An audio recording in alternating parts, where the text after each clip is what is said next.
Good morning, New Brunswick, and welcome to the New Brunswick Today Show for today, Friday, October 7th. You're joining us here on a very special day. We're broadcasting from our studio in downtown New Brunswick. This is our 12th episode, and we are very pleased that we already have our first elected official joining us today for an in-depth interview. Our special guest is, of course, United States Congressman. He represents New Brunswick, Frank Pallone Jr. He's been in elected office since before I was born, and it's a real honor to be interviewing him today. He's actually going to sit down with me in just a bit, and he's going to tell us why he's running and how he thinks he can win and what he wants to do if the voters send him back to Washington for another 2 years. Now, this morning it's a little chilly, just 49 degrees right now according to weather.com, but they're also predicting abundant sunshine for today. The high is going to be 73 degrees, the low is looking like 57 degrees. Looking ahead to the weekend, it's likely that it's going to rain tomorrow. Weather.com predicting an 80% chance of rain on Saturday, followed by much less chance of rain on Sunday. We've got a big traffic advisory for you today. Route 18 North ramp onto Route 1 South is closed according to New Brunswick City government due to an overturned tractor trailer that was about 7 a.m. Not sure if it's cleaned up yet. Now, to all of you watching this broadcast live on our Facebook page, please do us a big favor. Share this video with your friends right now. We've got a very special guest. We want them to see that interview. So you can comment on this video with your questions, your feedback, and what you want to see on future episodes. And you can also reach out to us on our Twitter account. That's @NB_today. And of course, a little later today, this video is going to be available on our YouTube channel as well as the fabulous NewBrunswickToday.com website.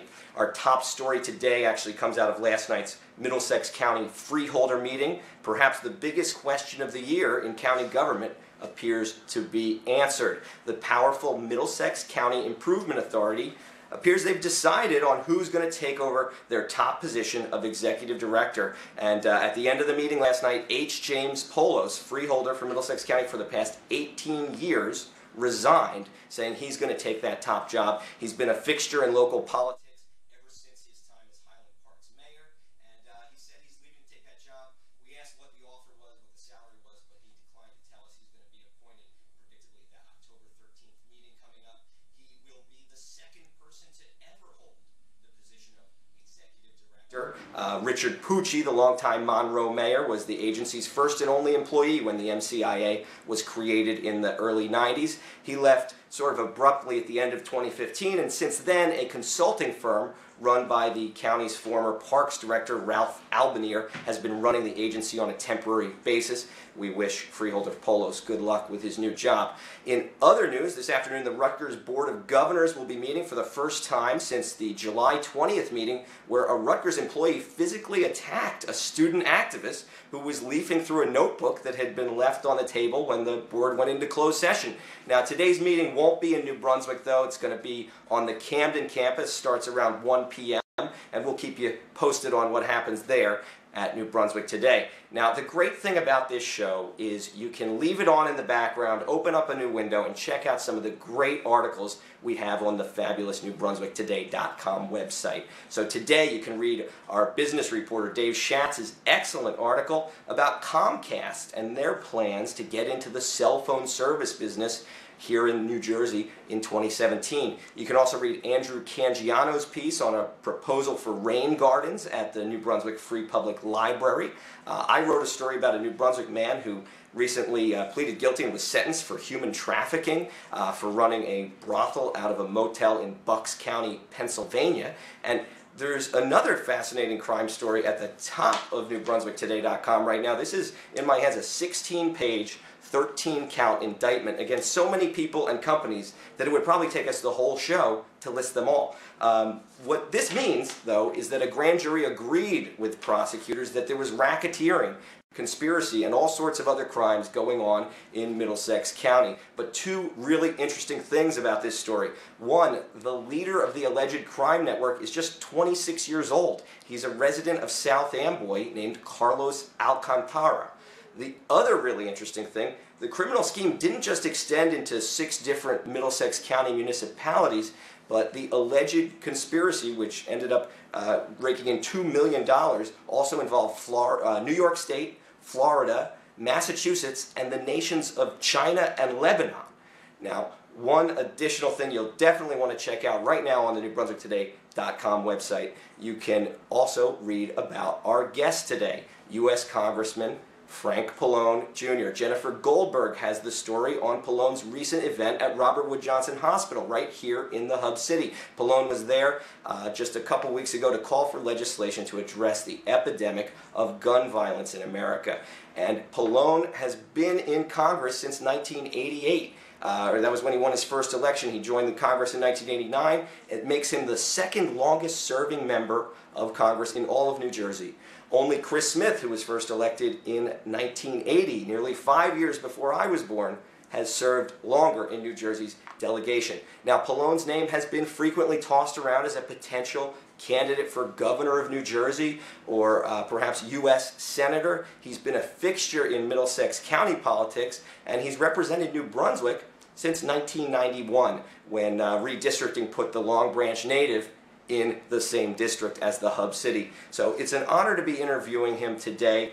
We interviewed one of his opponents earlier this week, and it really means a lot that Congressman Pallone is willing to also take the time to speak with us. So please check out that really great article by Jennifer Goldberg, and make sure you stay tuned for our interview with Congressman Pallone. While we bring the Congressman into the studio, please enjoy this video of Congressman Pallone speaking on the floor of the House earlier this year. I've never been more proud of my colleagues here tonight. I've been here 28 years, and I've never seen it coming together like this with all of you showing your concern because of what the Republicans refuse to do. Now, you know, I couldn't say this if we were in session because they take my words down, but I'm mad as hell at those Republicans because you know what they are? They're cowards. They're cowards, that's what they are. They don't want to be on record. They don't want to be on record showing where they really stand on the bills that we want to bring up here. That's what's going on here today. And I want to tell you, we were in our committee, the Energy and Commerce Committee, last week, and I was asked by the chairman of the committee to have us not vote on a bill that would have lifted the ban. I don't know if you even realize, it's another stupid thing that says that the CDC cannot do any research, cannot compile any data on guns and the impact of guns. And we were doing the mental health bill, and we were asked by the Republicans not to have a vote to lift that ban, because if we did, make it so that we couldn't have the markup and a successful markup on the mental health bill. We actually did have a vote. What do you think the vote was? Every Democrat voted to lift that ban on that research and data collection. Every Republican voted the other way. They didn't want to have the vote because they didn't want to show where they stood. They don't want to show where they stand on assault weapons ban, on no-fly, no-buy, on universal background checks. That's what this is all about. But I'm telling you, my friends and my colleagues, when I go home, I was with Bonnie Watson-Coleman. We had a press conference last week at the state capitol in Trenton. People still believe that we can make a difference. Don't think that our constituents have given up. They believe that we can make a difference.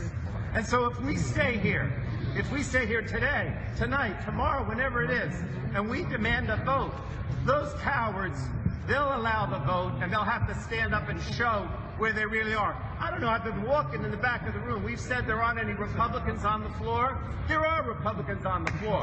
They're hovering in the back. They're hovering in the cloakroom.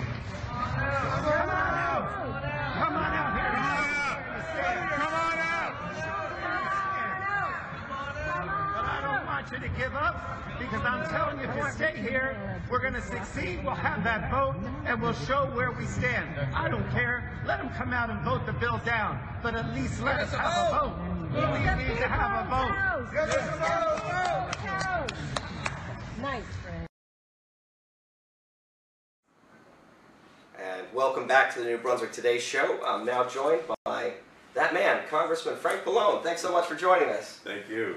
Welcome to the New Brunswick Today show. We're really happy to have you on. Just tell me a little bit about your background. How did you've really had this fascinating career. You were a lawyer for some time, and then very quickly you got involved in politics. You were on the Long Branch Council. You served in the state legislature, the state senate. Tell us, what that was like. How did you end up rising above all that and becoming a congressman? Well, I don't know about rising above, Charlie, but thanks. I was always interested in politics. I always tell a story about how I was in 4th grade and the teacher announced it was going to be an election for student representative, and I ran and won, and it was kind of, that was the beginning. Right. I just liked the idea that, I was representing people and trying to help people. But I guess I should probably say a little bit about New Brunswick, because I went to Rutgers Law School. Rutgers has a law school, as you know, in Camden, and another one in Newark, so I went to the one in Camden. But after I graduated, I actually clerked for a year for Judge Baruch Seidman, who since departed, but was appellate division judge in the courthouse across the street. And then I worked for a couple years after that at Cook College, then called Cook College, as with the extension program. Cook is the agricultural extension college for Rutgers, or it was, and then there was the Sea Grant program. So I worked for the Sea Grant program, and I got very much involved in maritime law, and I liked, because I lived growing up at Long Branch, I loved the ocean and all that, and that's how I got involved in politics initially, because I ran for Long Branch City Council, and then, that was in the late '80s. When we had all the problems along the shore with ocean pollution, dumping, garbage, needles. And when I was in the state legislature, we set up a special committee to deal with all those ocean pollution problems. And then when I ran for Congress, that was my platform, because the summer of '88 was when all the beaches were closed in New Jersey, like everything north of Ocean County, because of all the garbage and pollution, mostly from New York. So that kind of was my platform when I ran the first time. And I'm still interested in the environment. Gotcha. Well, tell us what it was like being in like the State House back in the '80s. Things were probably pretty different back then. What are you most proud of your time as a state legislator? Sure. It was different in the sense that there were a lot of. I was in the state senate, and there were a lot of state senators who had been there for years. I was the youngest person. I think I was in maybe my early 30s or so. And so many of the senators then were like 70, 80 years old. It's not like it is now, But I did a lot. A lot was related to the environment. I also set up my background as a lawyer. I worked at one time for protective services for the elderly. So I remember passing a bill that dealt with public guardianship and senior citizens that were being there was fraud being perpetrated against it. So, and I also set up the legislation for these continuing care retirement communities. Like a lot of the financial basis for this retirement communities was a little shaky, and so I did a bill on that topic. But it was an exciting time. I actually chaired the aging committee, but I also served on the environmental committee, and I also served on the what's now called, I guess, the Appropriations Budget Committee. Larry Weiss, who was from Perth Amboy and lived in Woodbridge at the time, was the chairman of it. And I was very close to Larry Weiss, who was a senator from Middlesex County. Gotcha. It sounds interesting. So let's talk about the issues of today. Sure. You gave an impassioned speech there about the problem of gun violence, and I know you've held many events about it and connected with many organizations about it. What is your plan to address this epidemic? Sure. Well, my plan essentially mimics the president. In other words, President Obama's talked about three things. One is plugging up all these loopholes with, for background checks. So there would be universal background checks. Because right now, if you want to buy a gun at a gun show or on the internet, you don't really need a background check. And the other thing is bringing back the ban on assault weapons. We used to have it. We had it for about 10 years or so, when I was in Congress, I guess in the 80s or 90s. And then it expired when Newt Gingrich and the Republicans took over.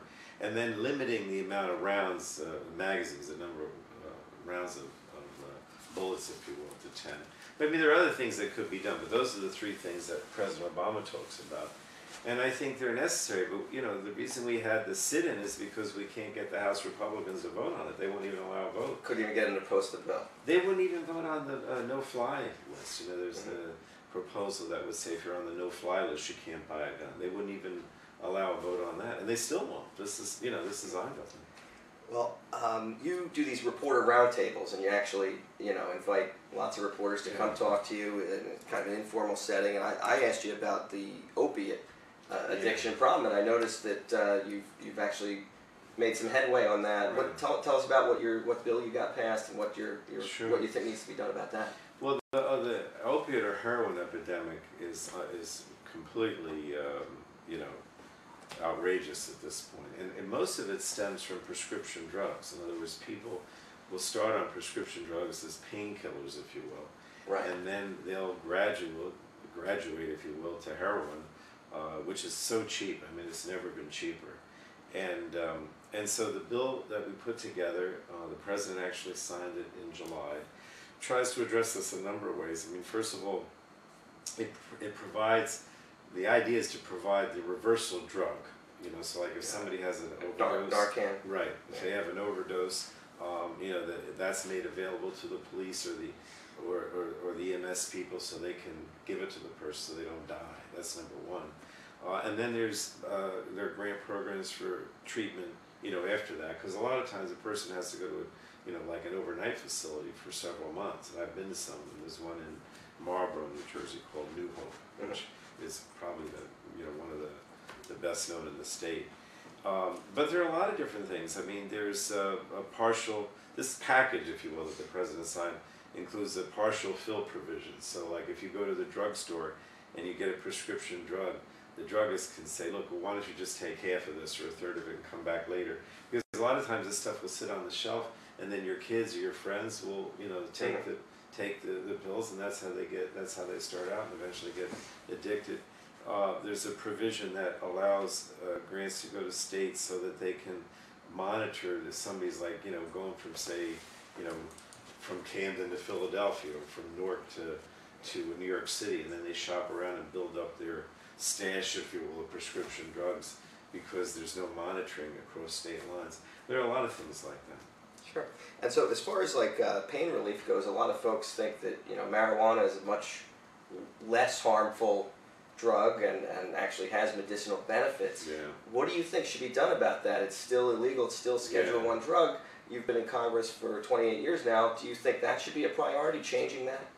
I would change the law and allow marijuana to be, you know, legal and have it regulated by the state. I didn't used to have I mean, I kind of gradually came around to that over the last 20 years or so, because at one time I wouldn't have said that to you.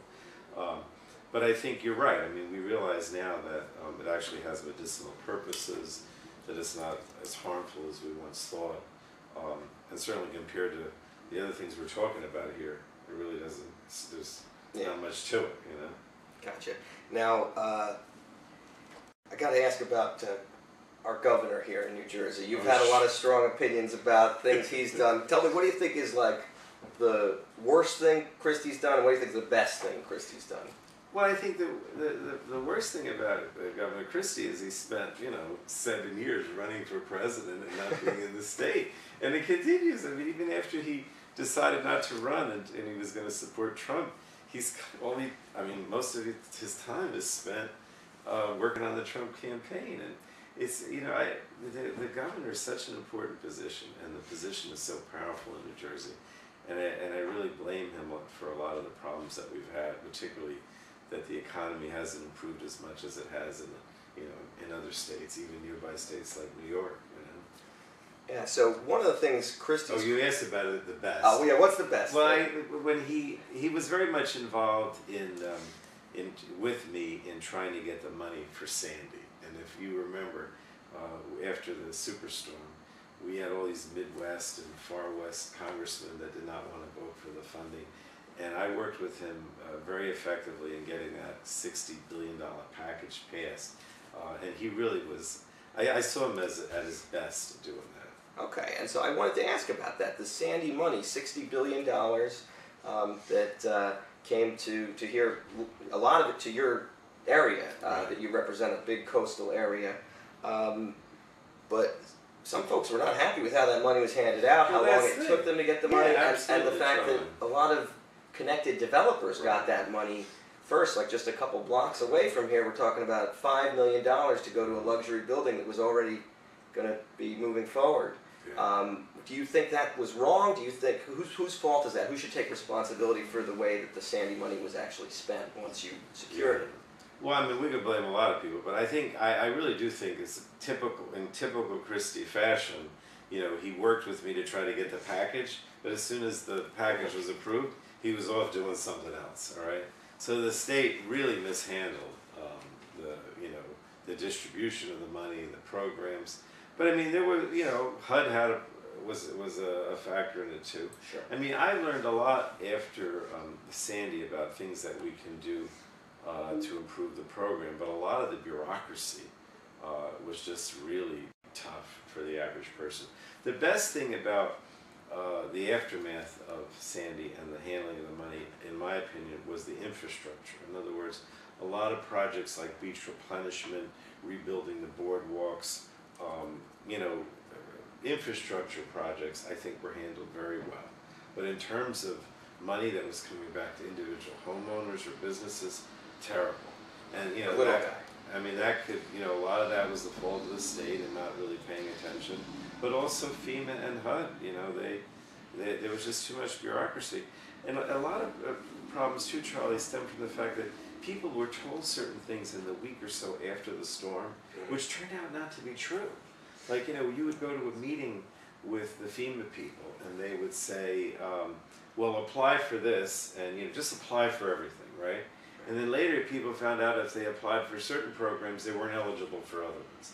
And it was simply, they were just not told the truth. Yeah. And so you definitely have to have better people handling this, or people that are more knowledgeable from the top on down, because it just, people were told things, and then we had all the problems with the engineering reports too, where people would apply for their insurance and the engineering reports were falsified. Mm-hmm. So there was outright fraud too.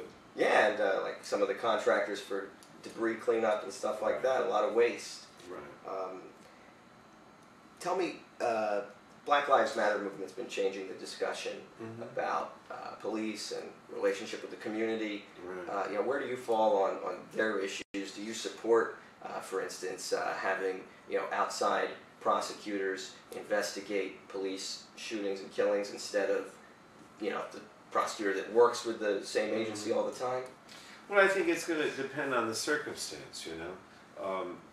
If the initial investigation can be done by the prosecutor, but if there's a problem, then you have to bring somebody from outside. But I think when you talk about, the issue of we've had, as you know, many incidents now where people have been killed, and we've had investigations, and we've even had indictments that have had to be brought against police officers and departments in various places around the country. I mean, I think that the key to it really is community policing. In other words, where you have the police involved in the community, where they have training about how to deal and they understand what people's civil rights are.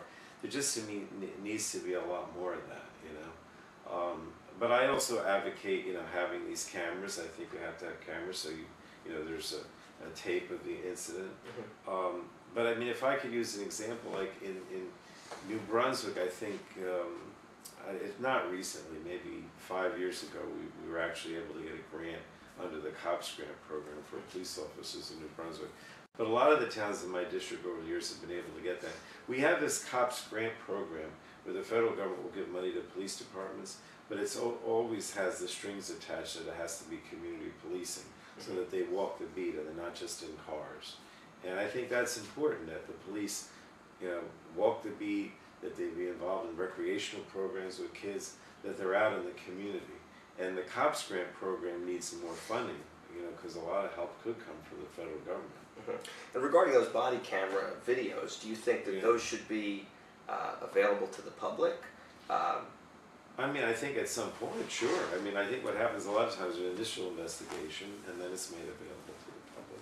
And we had that recent incident where, it was a few days after. I don't know if I can get into how long it should be before it's made public, but I just know in New Jersey there's some Yeah. lack of transparency. Well, I think what happens is initially when they're doing investigation, you know, they're reluctant, and maybe there's legitimacy for not making things public, but eventually it should be. But I just find that where the towns have an active community policing program, where the cops are on the beat, where they're involved in the community, you know, they have a police athletic league, I think the problems are less, you know, and we do have a lot of that. I actually did, I guess about a year ago, the New Brunswick police asked me to ride around with them. I think it was on a Saturday night, and I rode around with one of the lieutenants on a Saturday night, maybe about a year ago. And it was interesting to see, you know, what goes on. You know, the interplay, of course, in New Brunswick is with the Rutgers University. Like, in other words, they have their own police department, but they work together with the New Brunswick Police Department. And there was a lot going on a Saturday night. Not bad stuff. I didn't see any crime, actually, that night. But it was just a very busy, it was very busy. I was like, oh my God, I don't know if I would want to be a police officer here with all this activity. You know, people on the streets, people out. Yeah, busy at night, that's for sure. Exactly. So, you know, one of the big criticisms of you from your opponents is you've been in office for a long time. You've been, it's now 28 years, you're running for another 2-year term, that would be 3 decades in one office. You don't think that term limits are a good thing, or you're just going to keep running until you feel you're, you know, what do you think about term limits, or well, you know, I'm against that being a knock against you? You don't think it's fair to criticize on that? Well, the opposite. I mean, I think term limits are a terrible thing, because I really believe whether it's Congress or it's, you know, the state legislature or being a mayor or councilman, I think the longer you're there, the more experience you have, and if you're attentive, the better off you are as an elected official, because you know more, and you know that experience matters. But like in Congress, I always worry that if you had term limits, you'd essentially be turning over the expertise to like a bureaucracy, and because the only people that would be there on a continuous basis would be the bureaucrats that work for the agencies or work for Congress. And there wouldn't be as much institutional memory in the elected side. The elected officials wouldn't even know what to do. I mean, I think it really takes, I would say, at least 3 terms, 6 years in Congress before you even know how to maneuver to get legislation passed, you know. And, you know, I was talking to you about the state legislature and how when I was there you had all these people that had been there for years. I think that was actually helpful, and the Congress now really has fewer and fewer people who've been there for a few years, and I don't think that's good. Okay. Now, I want to ask what your thoughts are on the campaign finance system. I just checked, you raised, it's like $591,000 so far for this campaign. That's a lot of money to raise. You probably have to spend a lot of time putting effort into that. True. What do you think about that? How would you change it if you could have your way? Well, I think the biggest problem now is, you know, after the Supreme Court ruling, there's really unlimited, you know, corporate money or individual money in the system, and a lot of it is not transparent, and I think that really corrupts the system. In other words, I would prefer to have a system where you had public financing, you know, maybe akin to the governor's race or the presidential race, but nobody uses it anymore, where you know, you have to raise a certain amount, and a certain amount has to be small donors. There's a limit on how much individuals can contribute, and then that's matched by federal dollars, and there's a cap on how much that can be spent. But, I mean, it's rarely even, I don't think it's been used in the presidential now for several years. Even at the gubernatorial level, it's not necessarily used anymore. And it hasn't been expanded to anything else like Congress. Right. And instead now, we have unlimited amount of secret money in these super PACs, and you know, one person writes a check for $1 million, or a corporation writes a check for $1 million. Nobody knows where the money's coming from, and it just corrupts the system, because you know, all these different groups put on the ads. They don't even, half of them aren't even truthful. So I would like to see a publicly financed system with small donations and large donations capped and matched by federal dollars, and the whole thing is capped. But I mean, to be honest, Charlie, I think we're moving further and further away from that every day. and I don't know what to do to change it. I mean, you probably need a constitutional amendment to overturn Citizens United, right? You'd have to have a constitutional Let's amendment. get started. Yeah. Let's do it. Well, I agree. I mean, I would support it. I don't know if I've co-sponsored one, but I would. Cool.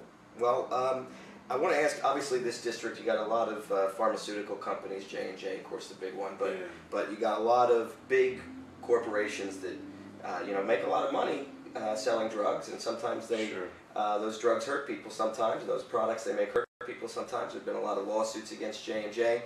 I want to ask about you obviously probably take some donations from those folks. Sure. I know your opponents criticized you taking donations from the EpiPen company, Oh, yeah. Mylan. And I wanted to ask, do you feel that in light of that money coming in that you can still stand up to these corporations? And what do you think about the role of the FDA? Should they have a stronger role, or are they too powerful? They play a big role here. Well, I mean, we could talk further about the FDA's role, because that's part of my jurisdiction.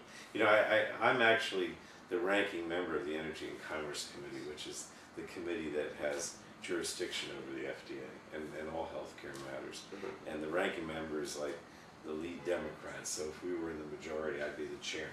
Right? But we're not, so I'm not.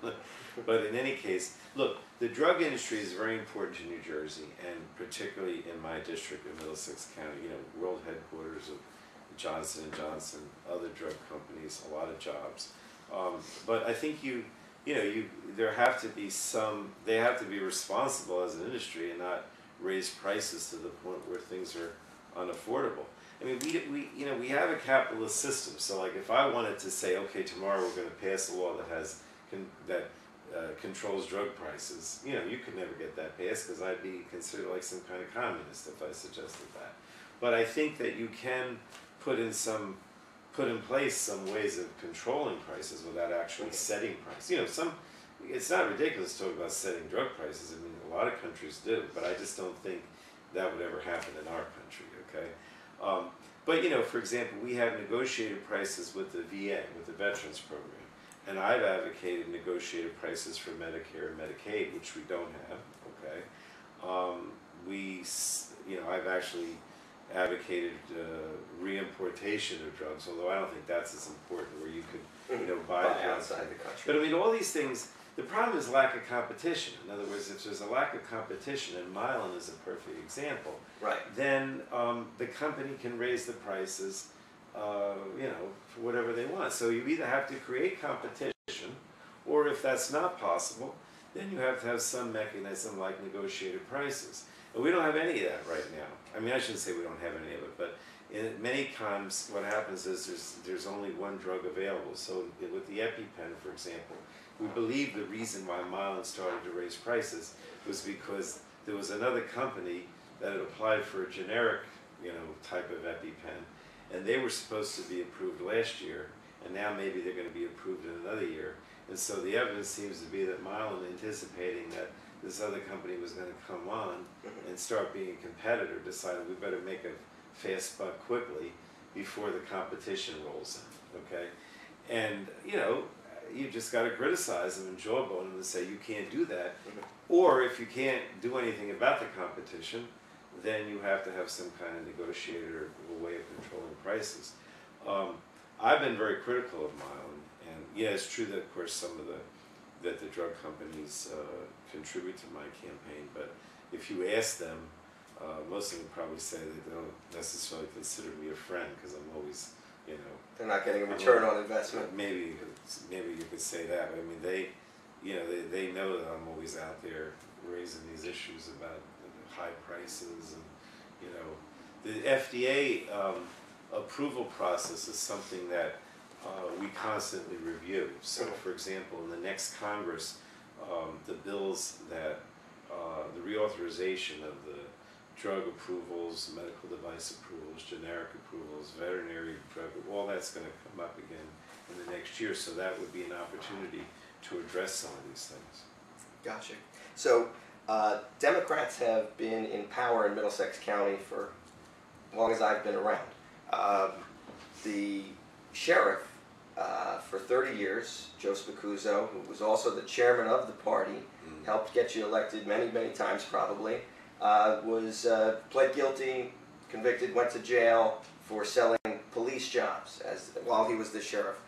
John Lynch Jr. was the mayor here in New Brunswick. He also did time in jail for corruption. Joe Voss, mayor of Perth Amboy, also time in jail for corruption.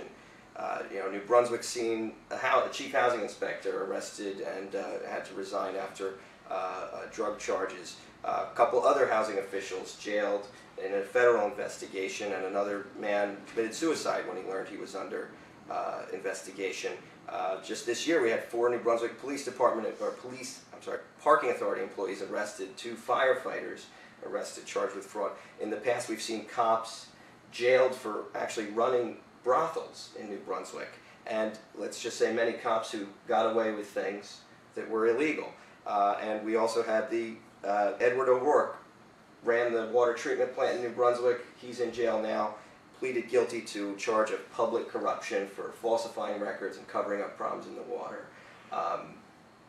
How can you tell people to support the Democratic Party when in Middlesex the Democratic Party has that kind of track record when they've been in power? Well, I mean, in all honesty, Charlie, I think that the Middlesex Democratic Party is really one of the best in the state. I got to be honest with you. I've worked with them for years, and of course, you're talking about some things that have happened in the past. But if you look at the efficiency of the county government in terms of the level of taxes, the tax rate, I think being pretty much stable for a number of years versus the services that they provide, I think it's the best in the state. I really do. And I also represent Monmouth County, so I'm including Monmouth. And I talk about services. I mean, like you go to Middlesex County College, I think that they try to keep tuition down. They're always building new buildings. I think they're very conscious of the middle class and the fact that you can't raise taxes, inordinately, that you have to provide good services. And I'm very proud of the party. I mean, you talk about New Brunswick. I mean, my God, Charlie, this city in the 28 years that I've been here, and I'm not taking credit for it, Mayor Cahill and his administration, I mean, this place has been transformed in the generation that I've been in office. I talked about when I was a clerk at the Middlesex County Courthouse for Judge Simon. I mean, New Brunswick was not in very good shape then. I mean, now, the downtown, the theater, bringing Robert Wood Johnson and the hospital and the expansion of it, bringing Rutgers into the downtown. I think at the height of the recession, Mayor Cahill told me that the unemployment rate in New Brunswick never rose above 4%, where the national rate was like 11%. So I just think that the county party and the county locally, and the Democratic Party locally, really have been like exemplary for the most part. You mentioned the different people in the past that have gotten involved with the law and going to jail. I mean, I'm not denying that, but I think overall the Democratic Party here in this city and in the county has really been exemplary. So fair enough. Those things, though, did any of those things bother you so much that you took action on them, or that you were I know you've been active on the water infrastructure issues and stuff like that. Well, here's a prime example where we've got a big problem. Well, I mean, we didn't, I and I think most people in the party didn't know about those things. We weren't aware that they were going on until law enforcement brought them out, and people were found guilty and went to jail. So, and for the most part, I and other elected officials were surprised, to be perfectly honest. Well, same here. So a lot of people think the biggest issue of our day is climate change. You've been active not just in protecting the shore from pollution, but also trying to protect the air and some other things. Tell us, how can we stop this climate change problem? It is really, seems like the longer we wait, the more devastating it's going to be. Absolutely. What are you doing? What's your plan to move forward on this important issue? Well, this is an area where there really has been a clash of the parties in Congress. My committee has the main jurisdiction over climate. I should say my committee, the name Energy and Commerce, is a little strange because, you know, we deal with healthcare, environment, energy, telecommunications, internet, consumer safety, a bunch of interstate commerce issues. But so the main focus of the climate change would be in our committee. But I can't even, when I mention the word climate change, the Republicans on the committee and the House leadership won't even acknowledge that it exists. So for example, at the beginning of every session, for as long as I can remember, we have a reorganization of the committee, and we're supposed to put together like a plan for the committee and what it was going to address. And I bring up climate change, and they pass a resolution and say we're not going to deal with it, okay? Or even deny that it exists for all practical purposes. But it doesn't mean we don't do things. Like, for example, a lot of times we'll address climate change without mentioning the word, because the word is taboo. Okay. Right. There's other ways to frame it. Yeah, because I mention it all the time and criticize the Republicans for refusing to talk about it. Right. But you know, I'm trying to say, like, for example, the Sandy package, right, has a lot of resiliency provisions, so that, you know, the understanding is that sea level is rising, and that, you know, you have to anticipate that these storms like Sandy are going to be more frequent and more severe, and so everyone understands that, and so we have resiliency provisions in the package where you can get money to raise your building. We have all these infrastructure, you know, beach replenishment, other things that are designed to prevent a future storm. So you could say the Sandy package addresses climate change directly, but there's no mention of the word. Gotcha. Okay? The same when we did like a budget bill called the Omnibus Budget Bill for 2 years last December. We'll do another one in the lame duck this December, right? And we put in all these provisions about grants to encourage renewable energy sources, right? So you can get a grant for solar panels, you can get a grant for, you know, if you want to build a wind turbine or windmill, right? You know, of course, there's no mention of climate change, but you're providing money to people so that they address it, right? So that's it. But unfortunately, because you can't talk about it directly, it does make it more difficult. And the biggest problem right now is, you know, in the Paris Agreement, President Obama has done all these things by executive order to implement the Paris Agreement, right? For example, he's got this clean air plan that would cut down on emissions from coal-fired power plants, which, you know, is very much involved with the election. Trump criticizes it, Pence criticized it in the vice presidential debate, and the Republicans sued, and now it's in court, so it's on hold.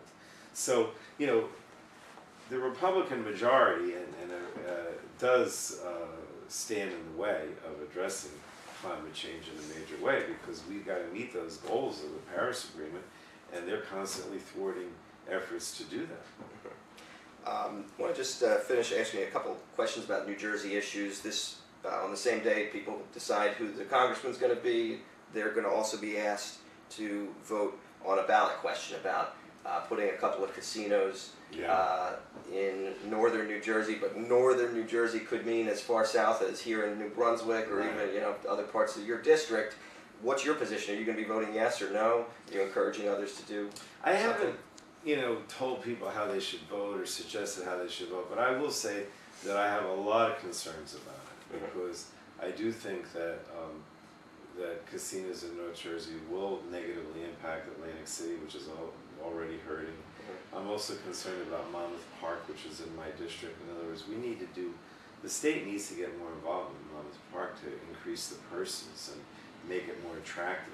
And there's very little, and what I've been an advocate of sports betting. I have legislation that would allow sports betting. If we had sports betting, the state passed a statute that says that it would be allowed at existing casinos, racetracks, or OTB parlors. And so if we had sports betting, that would help Monmouth Park.